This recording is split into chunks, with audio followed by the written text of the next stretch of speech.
Senator, thank you very much for joining us tonight. How did you do it? How did you figure out what Donald Trump was going to say tonight?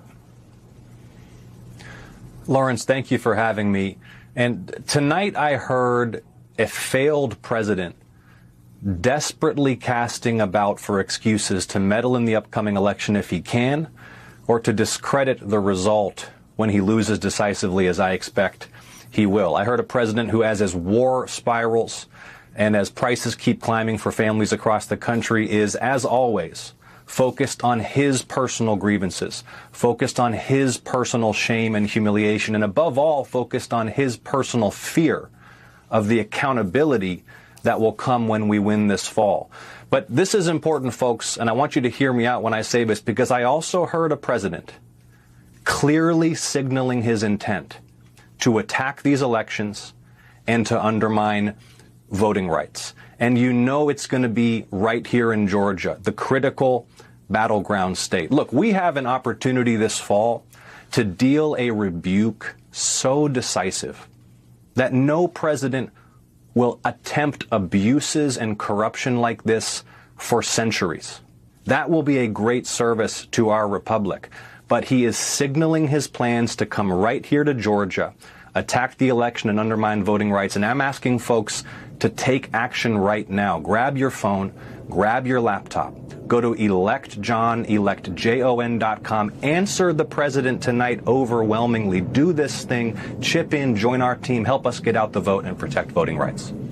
You told reporters today at the Capitol, reminded everyone, all of us, about Donald Trump's criminal phone call to the Secretary of State of Georgia asking for more votes. And you told us we should play that, which we did in this hour. It's how we began our coverage tonight, was to hear Donald Trump's voice once again committing that federal and state election crime of calling and saying to the Republican Georgia Secretary of State, I just want to find 11,780 votes. And every time you hear it, you're hearing the person who tried for the biggest cheating and interference in presidential elections in history. And there he was trying to preach against tonight. And he used this phrase, cheating and interference. Well, that's right. He tried to steal the presidency when he lost it the first time. And that's why we can't be complacent. That's why we cannot dismiss this threat to voting rights. He's making his intentions very clear. And Lawrence, it's not enough just to be alert to it. We have to take action right now. If the effect of the president's speech is that everybody tuned into this broadcast right now goes to electjon.com and helps empower my team to do what we need to do to win in Georgia, then we're taking effective action to fight back. Jim Himes offered the scenario in your particular election earlier in this program tonight, that the vote, he's imagining a world in which the polls are closed, it's the election night, you're winning. The pattern is showing that you're winning. Maybe even the networks are calling it for you at that point. And Donald Trump sends in federal agents to seize the ballots in Georgia. Joining me now is Georgia Democratic Senator Raphael Warnock. Senator, thank you for being here with me tonight. Great to be with you. Let me start by asking you, if you watched the speech, what you thought of the speech. What's your reaction? I saw a pretty desperate man talking tonight. Donald Trump is a failed president, and his support is collapsing before his very eyes. He's seeing the same polls I'm seeing. And as you move across Georgia, you're hearing it from the people of Georgia. He came to my state, said that he would lower people's costs on day one. We're now nearly 2 years into his presidency, and people are struggling. And he's clearly much more focused on his own power than making people's lives better. I spoke yesterday with the leader of one of our food banks, and he's saying he's seeing unprecedented numbers of people, working people, who are in line getting food for their families. Donald Trump doubled the premiums of some 1.2 million Georgians who are trying to afford health care. And so Georgians are getting poorer and poorer, sicker and sicker. And because of his corruption and self-dealing, he and his family are getting richer and richer. And we intend to hold him accountable come November. I know one of the ways I think about your jobs is that you're holding people's hands and guiding people, both when you're preaching and also as a senator, somebody representing the constituents and the people of Georgia. And I know Trump's address came on the eve of the anniversary of Congressman John Lewis's death, which I know you are certainly tracking. But for people watching, the civil rights icon passed away 6 years ago tomorrow, which is hard to believe. And you were at a roundtable today with faith leaders and political figures about who are talking about Congressman Lewis's legacy. One of the things you pointed out, which really has stuck with me, is that the Trump administration, and the speech tonight is a really good example of this, is trying to weaponize despair. I thought that was such an apt description. Tell me what we do about that. Well, I mean, they're doing a lot of things, right? But they are trying to convince us that they've already won. They're literally flooding the zone, as we've heard them say. They're weaponizing despair with the hope that people won't stand up. And so I'm calling on people. This is a moral moment in America. And our children and our grandchildren are going to ask us, what were we doing when the president of the United States was behaving as an arsonist, literally setting fire to our democracy? Did we stand up? Did we raise our voices? I had the honor of being John Lewis's pastor. I presided over his funeral. Sometimes we look at those wins and we talk as if those civil rights wins were inevitable. They were quite improbable. I think often about him crossing that bridge with brute force under the color of law. On the other side of that bridge, he kept walking. He kept pushing. And so that's what we've got to do in this moment. In a smart and sophisticated way, we've got to keep walking, keep showing up. And I think, Georgia saved the country in 2021. Donald Trump can't get over it. His feelings are deeply hurt, even though he won in 2024. And come November, the American people are going to hold him accountable, and his enablers in Congress are going to hold him accountable again. To that point, I mean, it's like he sends out, Trump, that is an evil bat signal, I'm going to call it, where he starts to project things, and then you hear it from people like Senator Tommy Tuberville, who told Newsmax today that we probably have 4 or 5 senators that didn't legally win. They shouldn't be here. It is, how do we break the fever of that? Do we ignore it? Do we fact check it? How do we handle something as absurd as that? Tommy Tuberville ought to be ashamed of himself. This is really embarrassing to watch. And this is somebody with whom I've worked when I could to get some things done for Georgia and Alabama. But, as equally, disheartening is the silence.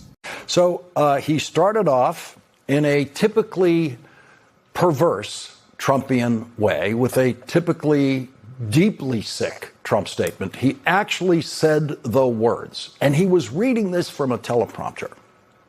We had transgender for everybody. So I guess that was what, Donald Trump's way of coming out as transgender, because everybody means the guy who's saying it. But that's the sentence that was put in the teleprompter for him by the deeply sick people who work in the White House who pumped that stuff into his teleprompter. He was talking about the state of the world as he found it when he became president. And he said, we had transgender for everybody. That was right at the beginning of his speech. This obsession that he has with transgender issues and transgender people.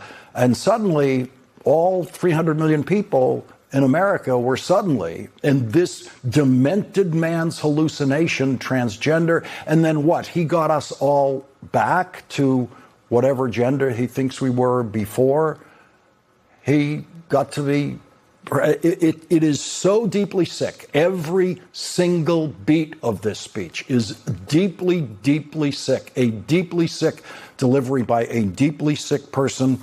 He said this lie that everyone knows is a lie, written for him in the teleprompter. It wasn't an ad lib. He said, now we pay the lowest price for prescription drugs anywhere in the world. He put that lie, had that lie written into his teleprompter, and that's how he began his speech. And it began as what seemed like a State of the Union address. Halfway through the year, just a State of the Union address. These are all the wonderful things I've done with this presidency, including we won in Venezuela and We are winning big in Iran. That was there. That was right there in the beginning of his presentation tonight, which was really, as I told Jen, about simply getting to the point where he could make his pitch for this bill that is never going to pass the United States Senate. And Republican senators have said they will never pass the bill. And that's what he was out there doing tonight, talking repeatedly about what he called cheating and interference in our elections.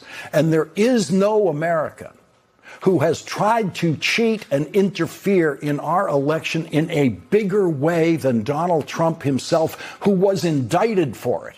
He was indicted for his cheating and interference in Georgia. He was indicted for his cheating and interference in a federal indictment. That's who's up there giving this speech tonight about cheating and interference in our elections and talking about how foreign countries possess voter information. Folks, what you just witnessed was not some routine partisan response. That was two United States senators stepping forward and drawing a very clear line in the sand. They are saying openly that they intend to fight Trump's election legislation and block any attempt to use presidential power to tilt the political playing field. But beneath that public rejection was an even more serious warning, and honestly, I do not think Ossoff or Warnock were exaggerating. They appear genuinely concerned that Donald Trump has no intention of simply accepting a free and fair election if the result threatens his power. Maybe the long-term objective is finding some way to remain politically dominant beyond a second term. But the more immediate and realistic goal may be ensuring that Republicans keep control of Congress, because a Republican Congress means fewer investigations, weaker oversight, and almost no meaningful restraint on Trump's authority. That is the real prize. If Congress remains loyal to him, then there is nobody with enough institutional power to question his decisions, investigate his administration, or hold him accountable. And Trump has repeatedly shown that when his personal power is threatened, traditional boundaries suddenly mean very little to him. Legal, illegal, ethical, unethical, constitutional, or unconstitutional, none of those distinctions seem to matter when they stand between Donald Trump and what Donald Trump wants. That is why this moment requires everyone to pay attention. This is not the time to shrug, look away, or assume the institutions will automatically protect themselves. Now, yes, Jon Ossoff and Raphael Warnock are Democrats. Of course, they approach this from a partisan perspective, but they also represent Georgia, a state that remains one of the most politically divided and revealing states in America. Since 2020, Georgia voters have repeatedly elected Democratic senators, even while continuing to support Republicans in other major races. Think about what that tells us. Georgia backed Trump for president in 2024, yet the state still has Democratic representation in the Senate. Why? Because many voters may support conservative policies without trusting Donald Trump and the Republican Party with unchecked federal power. They are willing to vote Republican locally or even presidentially, but they still want someone in Washington capable of saying no. That is the contradiction Trump cannot escape. Even many voters who support him do not necessarily trust him with total control. They understand that beneath the chaos, the insults, and the ridiculous performances is a deeply authoritarian instinct. Yes, Trump can behave like a buffoon. Perhaps the only comfort is that he is often an incompetent authoritarian. But the ambition is still there: weaken every democratic institution that refuses to serve him. And that ambition must be confronted before it becomes something far more dangerous.